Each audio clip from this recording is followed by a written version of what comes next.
How it began. Introduction. Welcome back to our journey into the Egyptian Book of the Dead. In Episode 1, we explored what the Book of the Dead is, a collection of magical spells, prayers, and instructions meant to guide the soul through the afterlife.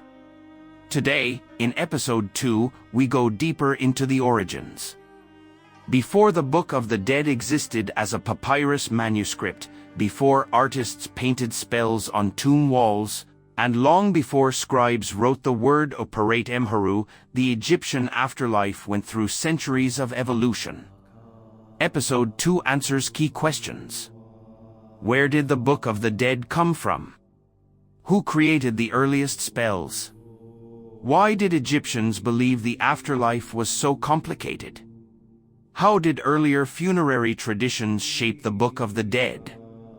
How did pharaohs, priests, and common people contribute to its development? By the end of this episode, you'll understand why the Book of the Dead exists at all, and how its earliest forms reveal a civilization obsessed with order, protection, and eternal life. Section 1: The Egyptian View of Death, a World That Never Ends. To understand the Book of the Dead, we must understand how the ancient Egyptians saw death. For them, death was not an ending. It was a transition, a doorway into another dimension, complex, dangerous, unpredictable, but navigable with the right knowledge. They believed a human being had multiple spiritual components. Ka, the life force. Ba, the soul that could move between worlds. Ak, the transformed, radiant spirit. Run, the name which must be remembered to survive. Shut, the shadow. Kot, the physical body. Because the soul had many parts, the afterlife had many dangers. Every part of the person needed protection. Every danger needed a spell. The Egyptians believed magic is a tool, a weapon, and knowledge is survival. This belief system became the seed from which the Book of the Dead eventually grew. Section 2: Before the Book, the Pyramid Texts, ca. 2400 BCE. The earliest ancestors of the Book of the Dead are the Pyramid Texts, carved into the walls of royal pyramids during Egypt's Old Kingdom. These texts were exclusive, no common people had access to them. Only kings, and sometimes queens, could use these protective spells. The pyramid texts included spells for ascending to the heavens, spells for reuniting with the sun god Ra, spells for avoiding demonic serpents, spells for transformation, becoming a falcon, a lotus, a heron.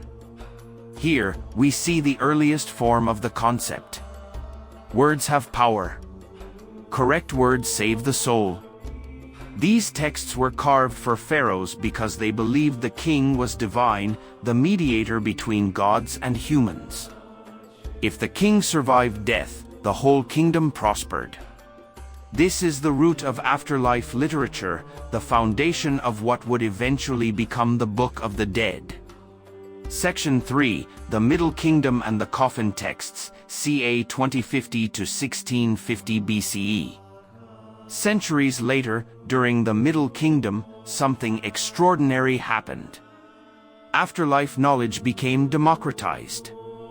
For the first time in Egyptian history, non-royal people, rich officials, priests, and ordinary citizens could access funerary spells. These spells were written on coffins, hence the name Coffin Texts. This shift changed everything. The Coffin Texts introduced spells for navigating the underworld waterways, spells protecting against snakes, crocodiles, demons, spells identifying gates and guardians. The first appearance of the Book of Two Ways, a map to the afterlife world. The Book of Two Ways contains illustrated paths through the underworld, an early version of later books like the Book of Gates and the Book of the Dead. In the Coffin Texts, we see spells that will later appear almost word for word in the Book of the Dead, including early versions of the Heart Protection Spell, later Spell 30b, the Name Preservation Spell, Transformation Spells, spells for offerings and nourishment. This era represents the birth of personalized afterlife preparation. Everyone wanted to be protected, and funerary spells became essential for all classes. Section 4, The New Kingdom and the Birth of the Book of the Dead, ca. 1550 BCE. During the New Kingdom, the time of Hatshepsut, Thutmose III, Akhenaten, Tutankhamun, Ramses II, funerary texts reached their most elaborate form. This is when the Book of the Dead as we know it appeared. Scribes called it Parat Emharu, the Book of Coming Forth by Day. It was no longer carved on walls or coffins. It was written on papyrus scrolls and placed inside tombs. Each scroll was unique. Different spells, different illustrations, different lengths, custom made for each person. Some scrolls were 10 meters long. Others were over 40 meters. The most famous is the Papyrus of Ani, which is nearly perfect in both artwork and writing. During the New Kingdom, the Book of the Dead became a spiritual guide, a magical toolkit, a moral compass, a visual and literary masterpiece. This is the age where most of the spells were organized, illustrated, and given their canonical forms. Section 5, Why the Afterlife Became More Complex. One question scholars constantly ask is, why did afterlife beliefs grow more complex over time? There are several reasons. 1. Social evolution. As more people gained access to funerary texts, the tradition expanded. 2. Religious competition. Different priesthoods, especially those of Ra, Osiris, and Ammonius, emphasized different afterlife doctrines, which all merged. 3. The rise of Osiris. Osiris became the central deity of the afterlife. His myth, death, dismemberment, resurrection, shaped the entire concept of the journey after death. 4. Moral accountability. Egyptians developed the idea of the weighing of the heart, introducing moral judgment and ethical living.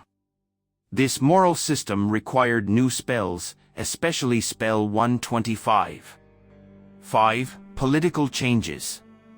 Different dynasties promoted different rituals, influencing the development of magical texts. Section 6, How the texts were written and illustrated. Creating a Book of the Dead scroll was a professional art. It involved scribes, illustrators, priests, papyrus makers. The customer approached a temple or a workshop and selected spell sets, artwork style, color schemes, specific deities, personal names, later customized. Some scrolls were pre-made with blank spaces, where the name of the deceased was later added. This shows how integrated the Book of the Dead had become in Egyptian society. Section 7, What makes the Book of the Dead unique in world literature? Unlike other sacred texts, it wasn't a single book. It had no fixed order. It varied across regions and centuries. It combined magic, religion, art, and morality. It was practical, a survival guide for the soul. Comparatively, the pyramid texts served kings. The Coffin Texts served the elite. The Book of the Dead served everyone. This democratic quality made it the most widely used funerary text in all of Egyptian history. Section 8, Transition to the next episode. Episode 2 has shown us how funerary beliefs evolved over 2,000 years. How the pyramid texts and coffin texts shaped the Book of the Dead. Why Egyptians created such a detailed guide to the afterlife. How the New Kingdom transformed it into a complete survival manual. How religion, politics, and society influenced its development. In Episode 3, we begin examining the spells themselves, starting with the opening spells, spells for awakening, breathing, and entering the afterlife. This is where the soul's journey truly begins. This is Elm and Elf, exploring the unexplained, the cultural, and the keys to success. Don't forget to subscribe and hit that bell. See you in the next one.